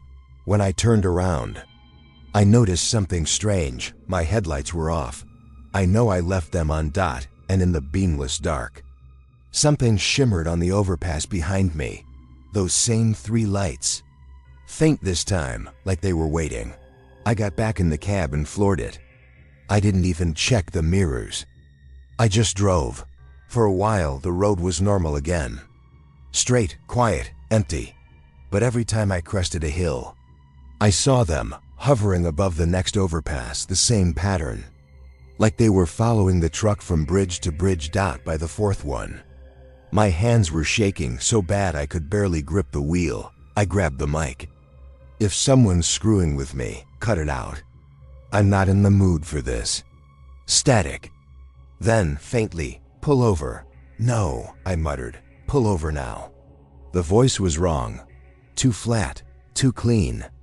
Like a recording played just slightly off pitch. Who are you? I asked. No response. Then, in the rearview mirror, I saw movement. A dim shape on the trailer roof, like a person crouched low, silhouetted by the faint red glow of my taillights. I slammed the brakes. The shape rolled forward, vanished from sight. I jumped out with the flashlight, sweeping the beam across the roof. Nothing. But on the trailer door, scrawled in thick, dark grease, were 2 words: keep driving. I didn't sleep that night. I didn't even pull over again. By dawn, my eyes burned and my head felt like it was full of static. The lights had disappeared with the sunrise. But the smell was still there, that burnt electrical tang. Like scorched copper. When I stopped at a weigh station, the officer took one look at me and frowned. You all right, driver? Yeah, I lied. He waved me onto the scale. Load says 32.5, he said, checking his clipboard. But you're showing 34. Maybe the sensor's off, I said. He shook his head. This system's new. It's accurate. He paused. You hauling any extra gear? Nope, just what's on the manifest. He looked uneasy, then stepped closer to the trailer, tapping the metal with his pen. Sounds hollow. I laughed nervously. It's reefer freight. Could be the temp fans running. He frowned again. We'll run it again. He turned to walk back to the booth. That's when I heard the thud. A sharp, heavy sound from inside the trailer. The officer froze, turned slowly, eyes wide. You got someone in there? Before I could answer, another thud. Then 3 quick knocks, like fists pounding from inside. The officer stepped back. Driver, open that up. I can't, I said. It's sealed freight. Open it. I don't have the code. He hesitated, staring at the trailer like he was trying to decide whether to believe me. Then the lights inside the weigh station flickered, once, twice, and went out completely. The air hummed. Every hair on my arm stood up. A flash of white light burst from under the trailer, blinding and silent, like lightning without thunder. When my vision cleared, the officer was gone, just gone. Clipboard on the ground, pen rolling toward my boot. I called out for him, checked around the booth, even looked under the truck. Nothing. No blood. No tracks, no sound. The scale monitor flickered back to life. Wait, 32,500. LBS. Back to normal. I didn't report it. I know that sounds insane, but who the hell was gonna believe me? Officer vanished into a light. They'd lock me up or test me for meth. I got back on the road, shaken, replaying it over and over. The smell, the flash, the missing 2,000 pounds. By dusk, the desert sky was red and bruised. I thought I was in the clear until I saw another overpass ahead. This one wasn't marked on the map. And there, hovering above it, the same 3 lights, perfectly still. Waiting, I slowed to a crawl, gripping the wheel so tight my knuckles ached. When I passed underneath, the radio came alive again. "You weren't supposed to stop." The voice was closer. Now not through the CB anymore. It was coming from the sleeper. Behind me. I froze. The smell hit stronger than ever. Ozone and something like scorched hair. I turned slowly, flashlight in hand, and pulled back the curtain. Something was sitting in my bunk. I couldn't see its face. The light caught only a reflection. Like metal under skin. It tilted its head slightly, almost curious. Then, in my voice, it said, "Keep driving." I threw the door open and stumbled out onto the shoulder, gasping. The night was silent. No crickets, no wind, no sound at all. When I looked back, the cab lights flickered, on, off, on again, then went completely dark. The headlights of the truck dimmed to a dull orange glow. Barely enough to see by. And over the sound of my own breathing, I heard it. Faint, but unmistakable. The hum. Low, steady, electrical, like something alive running under the metal skin of the truck. I don't remember getting back inside. 1 minute I was on the shoulder. The next I was sitting in the driver's seat again, hands on the wheel, staring down another stretch of empty desert highway. The clock on the dash said 2:37. Again, and somewhere far behind me, I could see those lights still hovering over the last overpass, small now, but not fading. Following. Always 3 of them. The driver keeps the truck moving, afraid to stop again. Every overpass ahead now has those same 3 hovering lights. Every clock he passes reads 2:37 a.m., no matter how far he drives. Voices leak through the CB, his own dispatchers, other drivers, each warning him to keep to the center lane or don't look up. When he finally reaches a truck stop full of rigs, the lights vanish. Relieved, he stumbles inside, only to realize the place is perfectly still. The fryers hiss, the neon buzzes, but every seat is filled with motionless people staring straight ahead. Their pupils reflect a white glare, like tiny headlights frozen in their eyes. He bolts for the door, runs back to his truck and floors it. As he drives, the lights return, this time not above the overpasses but pacing him along the highway, 1 to each side and 1 directly overhead. The CB begins to repeat a mechanical version of his own voice, counting down miles that don't exist. When he finally crests a hill and sees a new overpass ahead, the lights merge together above it, forming a single white beam that fills the road. His engine dies, electronics short out, and the cab fills with the stench of ozone. The world goes completely silent except for the faint hum of current through metal. He wakes at dawn in the driver's seat. The highway is empty. His watch still reads 2:37 a.m. There's no sign of other trucks, no radio signal, just a clean scorched circle of asphalt where the beam had been. He drives on autopilot until night falls again. The final image, another truck far ahead, its taillights flickering red. Above it, 3 perfect white orbs hover in the darkness, waiting for their next driver to pass beneath the overpass. The first time dispatch called me after midnight, I thought it was a mistake. They never called that late. Not unless somebody wrecked or went missing. It was 12:43 a.m. I remember because I'd just checked the clock, thinking about pulling into a rest stop near Oklahoma City.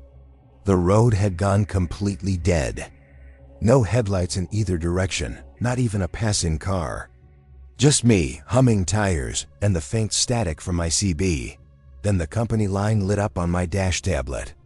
Caller ID said dispatch private line. I hesitated, thumb hovering over the green button. When I answered, I didn't hear anyone breathing. Just that soft open mic sound, like the air between words. Hello? I said, "This is Truck 71. Go ahead." Silence. Then, faintly, 71, confirm location. It wasn't my usual dispatcher's voice. It sounded automated, flat, like a recording run through bad speakers. I'm eastbound on 40-mile marker 287. You all right over there? Copy, the voice said. Then after a pause, do not stop until further instruction. The line clicked dead. I stared at the screen for a good 30 seconds, trying to make sense of it. No name, no route update, no confirmation ping, just that one instruction. Do not stop. An hour later, another trucker came over channel 19, voice shaky. Anybody else getting weird calls from dispatch tonight? I grabbed my mic. Yeah, just had one. Sounded off. You local? Heading west from Tulsa. They told me not to stop either. Then they said they were tracking my rig, even though my GPS was down. That made me sit up. My GPS had glitched out earlier too. Just froze on a blue screen, no signal bars. You try calling back? I asked. Yeah, line's dead. Keep saying user busy. We both went quiet for a second. Then he said, "You hearing that hum?" At first, I thought it was road noise. Then I realized it wasn't coming from outside. It was coming through the speaker. A low, steady electrical hum that made the mic buzz against my fingers. I turned the volume down, but it didn't fade. The other driver cursed. That ain't normal, brother. The hum grew louder, deeper. It started vibrating the air in the cab. Then it cut out all at once, replaced by the same voice as before. 71. Do not respond. Maintain route. Then silence again. The other driver came back on, whispering now. You heard that too, didn't you? Yeah, I said quietly. And that was the last time I heard his voice. By 2 a.m. I was running on caffeine and nerves. My log clock said I had another 2 hours before mandatory rest. But every instinct in me wanted to pull over. Still, those words echoed in my head. Do not stop until further instruction. I told myself it was just a glitch in the dispatch system. Maybe a storm knocking out satellites. Or the new AI routing system misfiring. But deep down, something didn't feel right. Every few miles, I caught movement in the side mirrors, faint flashes of light far behind me, like distant headlights that never got closer. I finally decided to pull into an all-night diner off exit 223. Just a gravel lot, a flickering neon sign, and a handful of parked rigs. I cut the engine, stretched, grabbed my jacket, and that's when the tablet lit up again. Dispatch, private line. I froze, against my better judgment. I answered. Truck 71, I said carefully. This time the voice was different, softer, female. Maybe you weren't supposed to stop. Who is this? You need to keep moving. I laughed nervously. Look, I've been driving for 12 hours straight. I need a break. They can see you when you stop. My stomach turned cold. Who? Static. Then the call dropped again. The parking lot lights flickered, dimmed, and for a split second, the diner windows went completely dark. When they came back on, I saw someone standing inside. A man in a reflective vest, staring right at me through the glass. I blinked, and he was gone. I didn't go inside. I threw the truck in reverse and got back on the highway. By the time I hit 70 miles an hour, my hands were trembling. The CB came alive again, but it wasn't a voice this time. It was noise. Hissing, feedback, half-caught words repeating in loops. Stop until further. Route maintained. Keep eyes forward. The more it played, the more it started to sync with the sound of my engine. like the static was breathing with the truck. I tried switching channels, cutting the CB power completely. But the noise kept leaking through the speakers. Then the headlights flickered. Just once. But enough to make my heart jump when they came back. I saw a dark shape on the shoulder ahead. A truck parked sideways across an access road. Flashers off. No driver in sight. As I passed, I noticed the trailer number stenciled on the side. #71. My own number.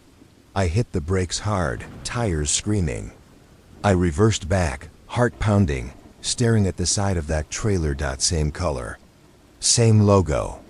Even the little scratch near the latch that I'd made backing into a dock 2 months ago. It was my truck. Except my truck was still idling under me. The fog around it shimmered faintly, like heat mirage on asphalt. Then, just for a second, I saw movement in the driver's seat. Someone sitting there. Head tilted slightly, hands on the wheel. When my headlights hit the windshield, the figure turned toward me, and I swear to God, it had my face. I floored it. Didn't look back. Didn't breathe for the next 10 miles. When I finally calmed down enough to check the mirrors, the road was empty again, but something had changed inside the cab. The smell. That burnt, metallic tang. The same one from the way station story the other drivers always joked about. It clung to my clothes, thick and sour. I pulled over again, just long enough to throw open the door and gasp for air. That's when my dash tablet pinged again. This time, it wasn't a call. It was a message. Dispatch priority notice. Unit 71 registered en route. Status, inactive. Current operator, none. I read it 3 times. Then the tablet screen flickered, glitched, and went black. I kept driving until sunrise. Didn't answer any more calls. Didn't talk on the CB. Just miles and miles of empty highway. The kind that feels like it's never going to end. When I finally reached the yard, the security guard scanned my truck and frowned. 71? He said, "You sure?" "Yeah," I said. "Why?" He turned the screen toward me. There were 2 entries for my rig, same number. Same thing, both marked active. One last pinned near Amarillo. The other right here in Oklahoma City. I laughed because what else could I do? System's messed up, man. The guard didn't laugh. "You sure you didn't clone your tag somewhere?" "What, like a fake plate?" "Yeah. Happens with stolen rigs sometimes. Dispatch runs both till they catch the ghost." He paused. "You might want to call your terminal manager." I called as soon as I parked. "Hey, it's Kyle," I said. "There's some kind of issue with my truck ID. My dispatcher cut me off." "Kyle who?" I blinked. "Kyle Owens, truck 71. A long silence. Then she said, quietly, "That truck was totaled 2 nights ago outside Amarillo. Driver didn't make it." My stomach dropped. "That's not possible." "I'm looking at it right now." Another silence. Then, click. The line went dead. I tried calling back. Got voicemail. Tried another terminal. No answer. Finally, I pulled up my logs. They were blank. No miles recorded for the last 12 hours. Just a single timestamp, 2:43 a.m. active. Nothing before. Nothing after. That was 3 days ago. I've been running ever since, trying to reach someone who'll pick up. But every time I stop, the phone rings. Dispatch private line. And when I answer, the voice always says the same thing. 71. Maintain route. Kyle keeps driving, convinced he's being tracked through the truck's onboard computer. Every few hours the dispatch private line call reappears, each time repeating the same command, but in slightly different voices. Some sound human, some metallic, some like his own. Highway signs begin looping in sequence, as if he's trapped on a stretch of road that rewinds itself. At a way station, he finds another rig marked number 71. Wrecked and rusted as though it's been there for years. The cab door hangs open, and inside he finds his own logbook, same handwriting. Same routes, pages ending with maintain route. When he looks up, the dashboard clock of that wrecked truck flashes 2:43 a.m. His CB hisses, and the dispatch voice whispers, "You're running behind yourself." Desperate, he smashes the tablet and rips the fuse from the radio. But the hum continues through the truck frame itself, vibrating the mirrors until they show faint reflections of another cab driving alongside, identical to his. In that twin cab he sees himself again, mouth moving in perfect sync, eyes empty white. He tries to swerve away, but both trucks move together, every motion mirrored. The road ahead narrows into a single lane of blinding white light. As he enters it, all sound cuts out. The wheel locks, the gauges spin to zero, and the voice of dispatch speaks one last time. "Thank you for returning. Operator 71, route complete." Everything goes blacked out at dawn. A highway patrol unit finds an empty rig idling on the shoulder. No driver, no cargo. Tablet display glowing faintly with one final line of text. New unit registered 72 active.